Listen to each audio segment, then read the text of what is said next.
So, welcome to Autism Recovery Coalition. And I know that the name sometimes is confusing. We're not talking about a cure, we're talking about accessing the appropriate services for if you are on the spectrum or have other disabilities. And I am here with a high school friend who is now and has been a special ed teacher in the state of Maryland for the past 26 years. Ladies and gentlemen, Monique Johnson. Hello, everyone. Hello, Hesma, thank you for having me. I am so happy that you were able to do this, even during Hurricane Harvey. Monique was very instrumental in sending my son communication texts to make the transition much easier because we did lose a lot of stuff. So thank you for that. Today we're going to be talking about socialization, communication, and what the future looks like, and in addition to partnering with the parents. So in your 26 years of teaching special education in COVID-19, how is that going? Well, let me tell you, Hesma, it has been, well, it's been a lot for all of us to adjust, from the administrators to the educators to the other service providers, the parents, the children, everyone. We are taking it day by day, but let me tell you, I am enjoying myself. I've picked up some new skills, because let me tell you, I'm not too tech savvy, but now I'm able to maneuver around. So currently right now, what we have in place, I use Google Classroom, where it's a host where I upload activities, I have lessons, and the kids are able to work on those items, different tasks that I have set for them each day. So there's plenty of activities. We have in all subject areas, it is covered. And we use a variety of materials. So it's not just they have like a basic pen and paper. They may have to access links to videos, to websites, just to make it more exciting. But even when I was in the classroom, I always pulled different resources just to make it a little bit exciting, because you got to keep it exciting so that you can keep them engaged. Because like one of my particular students, she loves music. So, I make sure that, I adapt to the different learning styles and that I have a variety of things. So right now we're doing, again, Google Classroom. And also I have live sessions for my students. So we have a platform similar to Zoom, but it's called Blackboard Collaborate. And the district, wants us to, take advantage of that and to provide live sessions for our kids so that we can see their faces. And it has been a pleasure to connect with my kids. And, it's just, it gets emotional because everything happens so abruptly. And so when I was able to, provide the platform for them to, meet face-to-face with their peers and, with the teachers, and I have two amazing para-educators that work with me. So, each day we are having classes online. So, they get the best of both worlds. They get instruction live, and then they also can go into Google Classroom and check out the different activities that we have in store for them. So it's been great. It was challenging at first because we all trying to maneuver. We're so used to a certain way of doing things. And so we all were shaken up. It's not just the teachers, the parents were shaken up. And, I have the best parents. They have been very patient. They are, they're supportive. They're just supporting me. We're working together. But, I've always had a great rapport with my parents from the past to the present. And that is so important, to build that rapport with your parents. You have to keep that communication going. So it's going smoothly. You know, even when we have problems with passwords not working and, you know, technology sometimes is not always our friend, but we are navigating through those issues and we keeping smiles on our faces, making sure that these babies are getting what they need in the present time. But it could be challenging. What do you do for the communication aspect of it? How do you communicate with the children or students who have communication disorders? Well, with, you know, most of my kids, they are verbal. I do have some that do have limited speech. So, you know, we pull in the speech pathologist. She also has her private sessions with my kids. And also, you know, we use a lot of visuals. We use a lot of visuals with our kids. I know one of the things that we use in the classroom, and I have a sample here, and our parents have this as well in their homes. We have this core board, and it's a functional core board, and, you know, it just has different pictures to, you know, just to help them to communicate with us, whether they need a break, if they're feeling a certain way, if they need to go to the restroom, if they need a break, and so forth. So these things were used daily. I have it blown up big so that children can access it. But my kids, because they have matured and grown and we constantly modeling for them, a lot of times, you know, this starts to take a back seat, which is good. You know, we want, Yes. you know, so a lot of my kids, they're not using this as much. If they use it, it's mainly for toileting, if they need to indicate that they have to use the bathroom. But we use a lot of, we use the core boards. I use a lot of visuals. And also for some of our kids who have challenges with staying on task or behaviors, we have like token systems, and a lot of parents have these. And for example, this was one that I have for one of my kids. Sit in chair, watch teacher, do my work. And he has to work for something.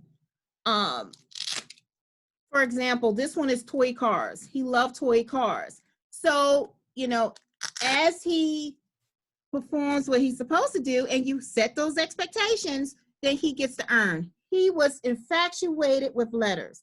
So as he's progressing on, you know, and we just keep going to the end. Once he gets to the end, then he gets to earn his toys. And it could be anything. It could be a book, it could be bubbles, whatever the child.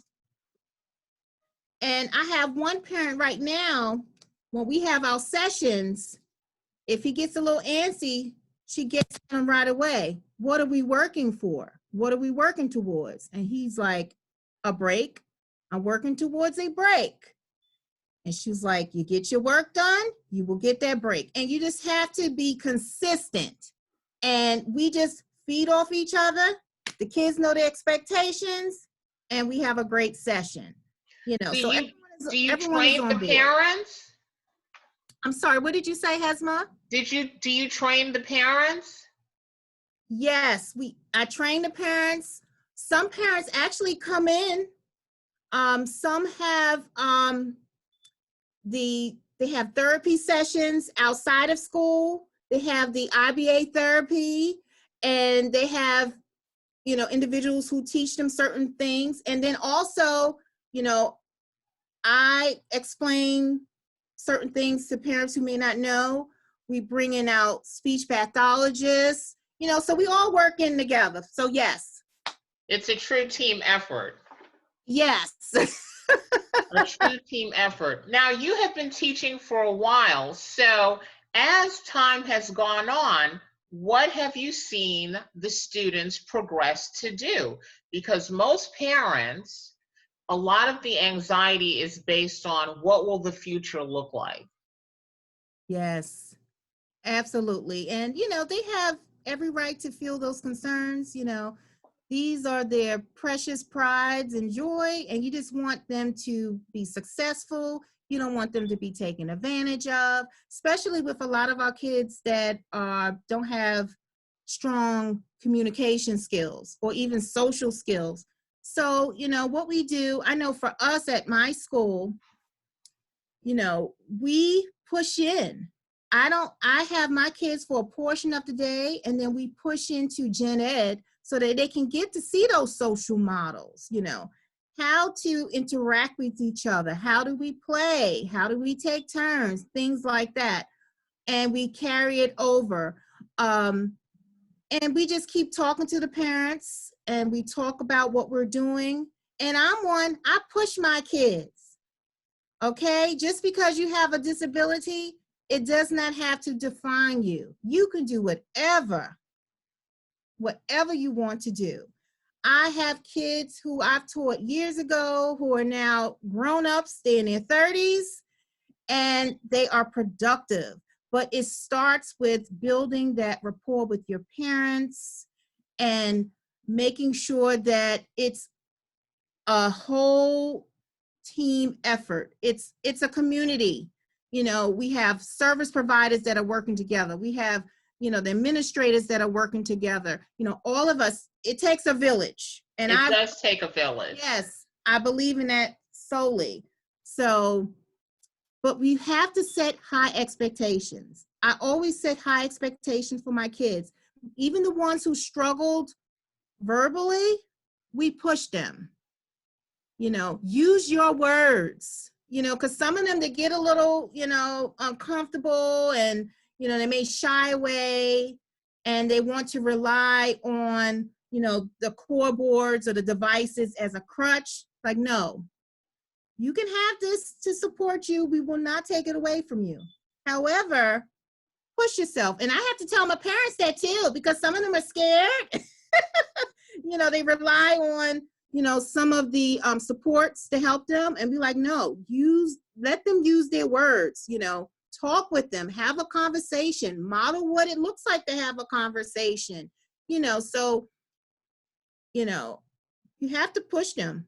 I have kids now from this past year that came in with limited skills, and they were just sponges, because I have a team of women who push. My paraeducators rock. Right. So, we all work together, we plan together, and it carries over. So some of my kids are able to go into a program where they can be more engaged with their typical peers, so they will not be in a setting where it's mainly kids made up of special needs children. They will be with their age level peers. And, so I push them. Each year I push kids out. Kids who need a little bit more time, we'll hold on to them. We revamp what skills we may need to target, and we just zero in on it. We bring those families together, we zero in on those skills. And, and then, we make decisions, we have our meetings, and we make decisions on, the proper placements for them, but we're all in it together. We roll up our sleeves. So yes. Now, this is wonderful, and having a push, do more attitude and position is wonderful. Sometimes parents are dealing with the external forces that are saying, are you really doing all of that with that kid? Are you pushing them too hard? What would you say when family members, the community are looking at that parent and pushing them back into the other way? And you, as a professional and an educator, knowing how far this can go if you keep going. Listen, I just tell them straight up, what do you want for your child? What do you see for your child? Most of them are like, well, I want my child to be more independent. I want my child to do this. They have to focus on their child. They cannot allow, and it's hard, they cannot allow the emotions. They can't get caught up in the emotions. they have to really build trust because, especially during the school year, we spend a lot of time with their kids. We spend a lot of time. And I know for me in my classroom, what helps is I have an open door policy. Parents are able to come in, they're able to be a silent observer, they could be a hands-on participant. Me and my crew, we have different things going on in our classroom, depending on, what's going on. Sometimes we have, I have one paraeducator who loves to cook. She's like, Miss Johnson, can we have a breakfast for the parents? I'm like, yes, we can. Wow. So yeah. So we've had breakfasts for our parents just to show our appreciation. I know at my school we have twice a year, we have these celebration of learning days where we invite parents in and they get to join in on some of the activities. They get to see their work posted up, and many times the parents come in and they're like, wow, look at this work. The level of detail that goes into it. Yes. And they're like, you know what, Miss Johnson, we've noticed a change in our child at home. They're talking more. They're more excited. They're excited about going to school. And, and it's just because we're working as a team and we push these kids. We're not to the point where we're so rigid. You have to have a balance. Okay. You have to have a balance. I'm firm, but I'm fun. I like to have fun with my children. And, and sometimes I'm just silly me. I'm just silly me, and I have a good time with my kids, and we learn. We just have a good time. But I also talk to them and tell them, what's important and how important it is to learn. Because I've had some kids who's like, I can't do it. I'm like, yes, you can. We're constantly drilling it. Yes, you can. And it sounds. We went to a school, and that was the motto. The motto was, yes, you can. Dr. Evelyn Rich, she would pump that into us. Well, honey, it has been embedded. And I think because of my experiences growing up and, how, we were a group that wasn't supposed to make it, me, and it just falls right into my classroom and people who are around me, whether it's the parents, because I get on the parents too. I'm like, listen, we in this together. Yes. Yes. And so because I roll up my sleeves and, they feel comfortable. So they're able to push through a lot of their fears, a lot of their concerns. And, and it helps that I have an amazing team of service providers from the occupational therapist, the physical therapist, the speech language pathologist. We all like this. And when unit like this, the kids soar.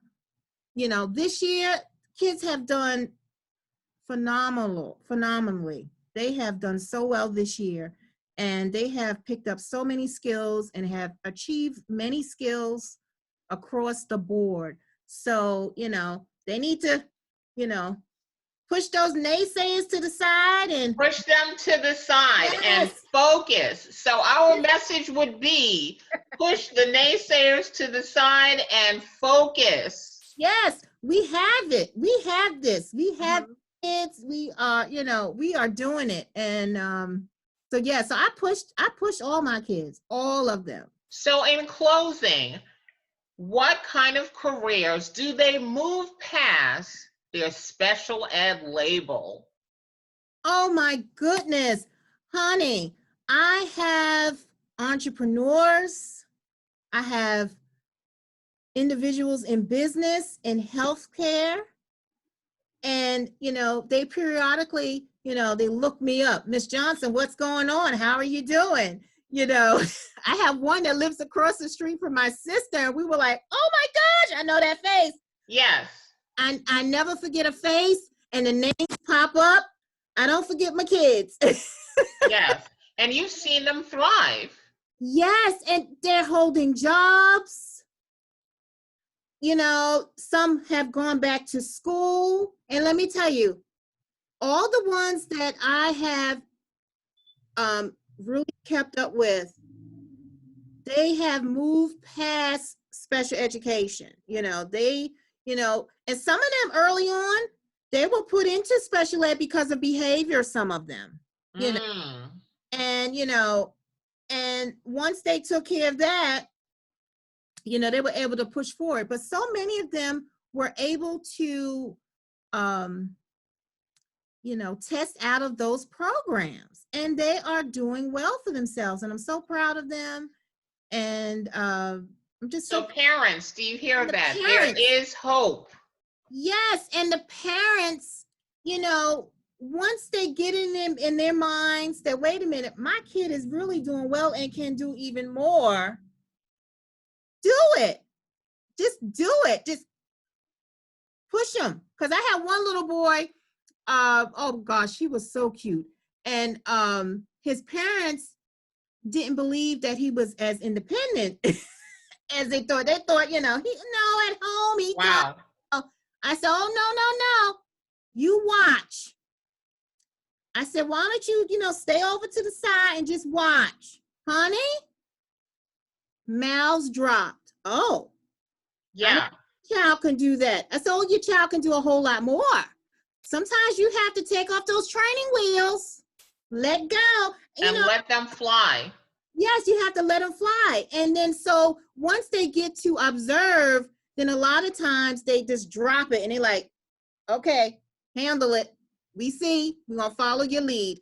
And it works itself out. It works itself out. So I'm hopeful for the future with many of our kids, but you have to, be an advocate for your child. You have to. You have to communicate with the school, communicate with the district, communicate with your teachers, communicate with other parents. There are resources out there available to help many of our students. If you don't say anything, get what you need. What was that saying? A closed mouth never gets fed. Wow. Yes. A closed mouth never gets fed. Yes. So that is it. Yes. We encourage them. Ask questions. If there's something that we may not know, we will get the information to you. Stay involved. Yes. And it'll work. It's going to work out. Yeah. So ladies and gentlemen, once again, I want to thank you, Monique, for doing this interview. I'm so honored. A fellow classmate. We used to go to school together. We are doing it, making a difference in the community. Thank you. Thank you. Thank you. Yes. Yes. We will hear from you soon.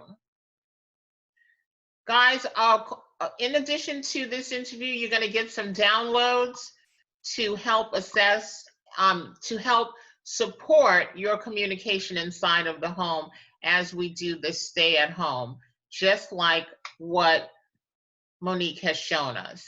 Thank you. Thank you.